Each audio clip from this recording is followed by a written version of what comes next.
कि छिंदवाड़ा से कितने लोग आए हैं, तो ये संख्या आप करेक्ट कर देते हैं कमलनाथ जी। पर एकला चलो की आदत है।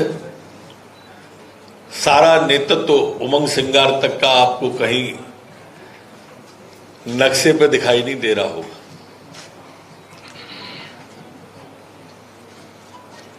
जैसे वो है वैसी स्थिति आप उसकी देख रहे होंगे। माननीय प्रदेश अध्यक्ष जी ने आज हमारे ने प्रेस लेकर के पूरी संख्या विस्तार से आप सबके सामने बता दी है। जो ज्वाइनिंग की है 47,179 बूथ पर 6 अप्रैल के दिन 2,82,242 सदस्य भारतीय जनता पार्टी के बने। इन सबकी सूची उपलब्ध है, विधानसभा वाइज आंकड़े उपलब्ध है। मुरैना में कितनी हुई, मुरैना की सभी विधानसभाओं में, भिंड की में, इस क्रम में आप कहोगे तो एक एक विधानसभा पढ़ दूंगा। ये सारी सूची उपलब्ध है। अध्यक्ष जी ने ऐप का भी उसमें बताया हुआ है कि आप उस पर देख सकते हैं कि कितने कितने कहां पर ये सारे के सारे हमारे कार्यकर्ता। एक बात और आपने देखी होगी इस पूरे ज्वाइनिंग के अभियान में, जब से जीतू जी अध्यक्ष बने और कांग्रेस में भगदड़ मची, और ऐसी भगदड़ है कि जो रुकी नहीं है। एक भ्रम मैं ये भी दूर करना चाहता हूं कि 6 तारीख आखिरी तारीख नहीं थी, वो स्थापना दिवस की तारीख थी। ये क्रम बदस्तूर जारी रहेगा। ज्वाइनिंग इस तरह से लगातार होती ही रहेगी। जितने संख्या उन्होंने कल बताई थी उतने तो विधायक, पूर्व केंद्रीय मंत्री, पूर्व राज्य के मंत्री, पूर्व सांसद, महापौर, पूर्व महापौर, नगरपालिका अध्यक्ष, पूर्व नगरपालिका अध्यक्ष, नगर पंचायत अध्यक्ष, पूर्व नगर पंचायत अध्यक्ष, जिला पंचायत अध्यक्ष, पूर्व जिला पंचायत अध्यक्ष, जिला पंचायत के सदस्य, पूर्व जिला पंचायत के सदस्य, नगर निगम के पार्षद, पूर्व पार्षद। ये ही इतनी बड़ी संख्या है जो उनके इस झूठ को उजागर कर देगी। चूंकि उनका स्वभाव जीतू पटवा जी का झूठ बोलकर चरित्र हत्या करने का है, तो इस स्वभाव के अनुरूप ही उनकी प्रेस वार्ता मुझे कल दृष्टिगोचर हो रही थी। जी दोबारा सुन लीजिए।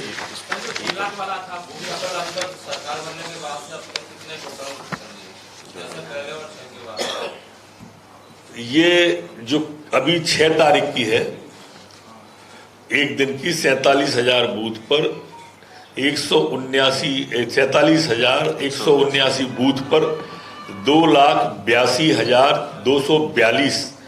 और उस दिन मैंने बताया था जो आंकड़ा था उस 6 तारीख के पहले तक, मतलब दीपक सक्सेना जी आए थे, वो भी अभी 1 मिनट में बता रहा हूं मैं आपको। मैंने उस दिन जारी की थी। एक कितना था वो, कुल 258 ये कुल हो गए हैं, और उस दिन 126 ये 2,58,525 उस दिन हुए थे, जिस दिन मैंने 1,26,000 का शाम तक का बताया था। ऐसे थे। अभी मैं बाकी इसमें से घटा के बता देता हूं, दे देना ब्रजेश लिख के, अभी दे रहा हूं। हाँ, शाम को। उसके बाद में जी आती गई। तो ये 2,42,000 नहीं, ये जो जैसे जैसे संख्या आती गई बूथों से, जितनी उस दिन की थी मैंने उस दिन तक की बता दी थी। सर एक सवाल ये है कि आपने कांग्रेस के दीपक को ले लिया और बीजेपी का दीपक भी माफी मांग चुका है। दीपक जोशी की बात मैं कर रहा हूँ, उनके दरवाजे बंद क्यों? नहीं, दरवाजे किसी के लिए बंद नहीं है। एक प्रक्रिया है पार्टी की, सभी को विश्वास में लेके। मतलब हमने कोई भी ज्वाइनिंग की है तो सीधी नहीं की है। जिले स्तर पर, कई जगह मंडल स्तर पर, कई जगह वहां के जनप्रतिनिधि से, इन सब से बातचीत करने के बाद ही लिया है। और उसका परिणाम में रवि जी आपने देखा होगा, हमारी पार्टी में कई नाराजगी या बगावत या बिखराव नहीं है।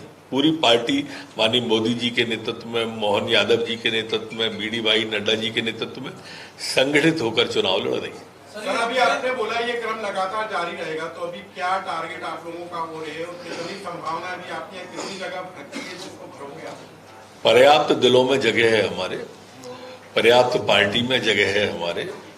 सभी को समाहित करके, सबको साथ लेकर हम जहां जिस विचार से आते हैं उसमें एक गीत दोहराया जाता है, पथ का अंतिम लक्ष्य नहीं है सिंहासन चढ़ते जाना, सब समाज को लिए साथ में आगे है बढ़ते जाना। ब्रजेश जी एक मिनट। आपने स्थापना दिवस के दिन ज्वाइनिंग का जो बताया आंकड़ा 2,82,000, आपने कहा इतने लोगों ने ज्वाइन की बीजेपी, कांग्रेस से आई या ज्वाइन की, दोनों में अंतर है? नहीं, ये सभी मिला के मैंने बताई है। इसमें सामाजिक संगठन भी है, अधिकारी वर्ग के लोग भी हैं, कर्मचारी वर्ग के लोग भी, और अधिकांश कांग्रेस के लोग। सत्या जी पूछिए। सर, राहुल गांधी आज मध्य प्रदेश में उनके जो मुख्य होर्डिंग और बैनर लगे उसमें फग्गन सिंह कुलस्ते को लगा दिया, बाद में गलती सुधारी। भाजपा के फोबिया से ग्रस्त तो है ही कांग्रेस, और इसलिए अच्छा है हमारे प्रत्याशी का अगर फोटो लगाया तो इसमें बुरा क्या है। राजन जी। सर, कांग्रेस का ऐसा कहना कि जो भी कांग्रेस के लोग आप बीजेपी ज्वाइन कर रहे हैं वो क्रिमिनल माइंडेड थे, या उनके ऊपर केस चल रहे थे, या उनके ऊपर कोई नोटिस जारी थी, इसलिए उन्होंने दबाव बस आपको पार्टी ज्वाइन की है। जब तक वो उनके साथ थे देवता समान, जब आ गए मैदान में हरजाई हो गए। नितिन जी पूछिए। जीतू पटवारी ने कल आरोप लगाया सुधीर शर्मा जो व्यापक, मैंने अभी बताया आपको कि उनकी राजनीति ही सिर्फ चरित्र हत्या तक सीमित है। अगर इतना ध्यान वो कांग्रेस पर दे लेते तो शायद थोड़ी बहुत भगदड़ रुक जाती है। कांग्रेस लोग बीजेपी में आ रहे थे, वो खनन माफियाओं से जुड़े हुए, इसलिए बीजेपी शामिल कर रही है, आरोप लगाए। मैंने कहा ना कि यही उनकी राजनीति का एक पार्ट है। इतना ध्यान कांग्रेस पर दे लेते तो शायद थोड़ी बहुत उनको राहत मिलती। अलग थलग जो पड़ गए, अकेले पड़ गए हैं, उमंग सिंगार जी दिखेंगे आपको 27 तारीख के बाद से।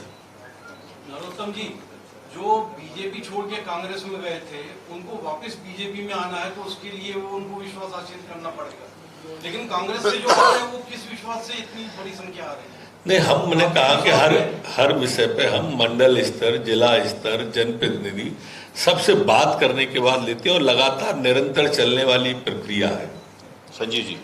सर, ये इतने सारे लोग आ रहे हैं आपकी पार्टी में, तो कोई जिम्मेदारी दी जाएगी या सिर्फ कार्यकर्ता बने रहेंगे?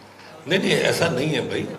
हम अगर किसी मंदिर से कोई मूर्ति लेके आएंगे तो अपने यहाँ मंदिर में ही तो लगाएंगे, कि कहीं और लगा देंगे। विजय जी पूछिए। अभिषेक कब तक होगा? एक वैसे प्रक्रिया जारी है। एक ही प्रश्न। विजय जी पूछिए। लंबा समय हो गया है, करीब एक हफ्ते से ज्यादा, उमंग सिंघार ने कांग्रेस के चुनाव प्रचार में दिख नहीं रहे। ये 6 अप्रैल को है 2,82,000 बल्कि 6 अप्रैल से पहले है 1,32,525। एक बार पुनः पूछिए। करीब 8-10 दिन हो गए हैं जब से उमंग सिंघार कांग्रेस की किसी सभा में, किसी कार्यक्रम में दिखे नहीं। ये कांग्रेस का एक स्वभाव है। आप पिछला इतिहास देखोगे और उमंग सिंगार तक आओगे तो ये जनजाति वर्ग की उपेक्षा करती ही रही है। उनको साइड लाइन ये करके ही रखते हैं। आप देखो, उमंग सिंगार जी की बुआ जी थी, उप मुख्यमंत्री थी, पर उनका बयान था कि मैं दिग्विजय सिंह की भट्टी में जल रही हूं, ऐसा उनका बयान था। शिवभान सिंह सोलंकी जी को पूरे जीवन उन्होंने सीएम नहीं बनने दिया था। दलवीर सिंह जी आदिवासी वर्ग से नेता आते थे, उन्होंने क्या हसर उनका किया था। ये भारतीय जनता पार्टी और मोदी जी हैं जिन्होंने शीर्ष पर जनजाति व्यक्ति की महिला श्रद्धेय आदरणीय महामहिम द्रौपदी मुर्मू जी को बनाया है। ये काम भाजपा में ही है, बाकी सब जगह तो बातें हैं। उमंग जी को भी ला रहे थे। चलिए। सर, भाजपा का कहना है भाजपा को अपना नाम बदलकर भारतीय झारखंड पार्टी रख लेना चाहिए, और जीतू पटवारी ने कहा है क्रीम लोग अभी भी हमारे ही पास है। वो अपने आप को ही क्रीम बता रहे होंगे, बाकी तो बचा नहीं है कुछ। रुपेश। तो मेरा सवाल ये है कि इतनी बड़ी तादाद में कांग्रेसियों को भाजपा में लाया जा रहा है, तो इनकी रीति नीति में बदलाव करने के लिए, भाजपा की विचारधारा का पाठ पढ़ाने के लिए क्या कोई क्लास लगाई जाएगी? भारतीय जनता पार्टी में तो वैसे भी इनके लिए नहीं, सदैव चलने वाली प्रक्रिया है। हमारे यहाँ तो वर्ग भी होते हैं, बैठक भी होती है। ये तो सामने वाली पार्टी से पूछो कि उनके यहाँ कुछ होता ही नहीं। हम आज भी पेज प्रभारी की बैठक कर रहे हैं, वहां तो अभी प्रत्याशियों की बैठक शुरू नहीं हुई, फिर बाद में कहते हैं कि ईवीएम खराब है। भाई साहब, जीतू पटवारी रोज बयान में कहते हैं भाजपा घोषणा पत्र का तो ध्यान देती नहीं है, समर्थन मूल्य पर किसानों के लिए कब धान खरीदी जाएगी? ये वही किसानों की बात कर रहे हैं जिनने 2 लाख रुपए का कर्जा 10 दिन में माफ करने का कहा था। जीतू पटवारी जी बताए ना, एक का भी किया हो तो अभी बता दें, विपक्ष में आ गए अब तो माफ नहीं कर रहा हूं। सिर्फ एक किसान को लाके बिठा लें स्टेज पे कि इसके 2 लाख माफ किए थे। इनने ही कहा था ना बेरोजगारी भत्ता देने का 4000 रुपये महीना, एक नौजवान को लाके बिठा लें अपने बगल में और कहें हमने इसको नौजवान को भी, ऐसे बात करें तो ठीक है। आरोप, मैंने कहा कि ये सिर्फ इसी आरोप की राजनीति करते हैं। पूछिए अंतिम प्रश्न। सर, कांग्रेस के जो कार्यकर्ता या नेता भाजपा में शामिल हो रहे हैं, उन्हें सीधा संगठन से जोड़ा जाएगा या कुछ प्रक्रिया अपनाई जाएगी? वो तो योग्यता अनुसार, क्षमता अनुसार सबको व्यवस्थित मिलती है।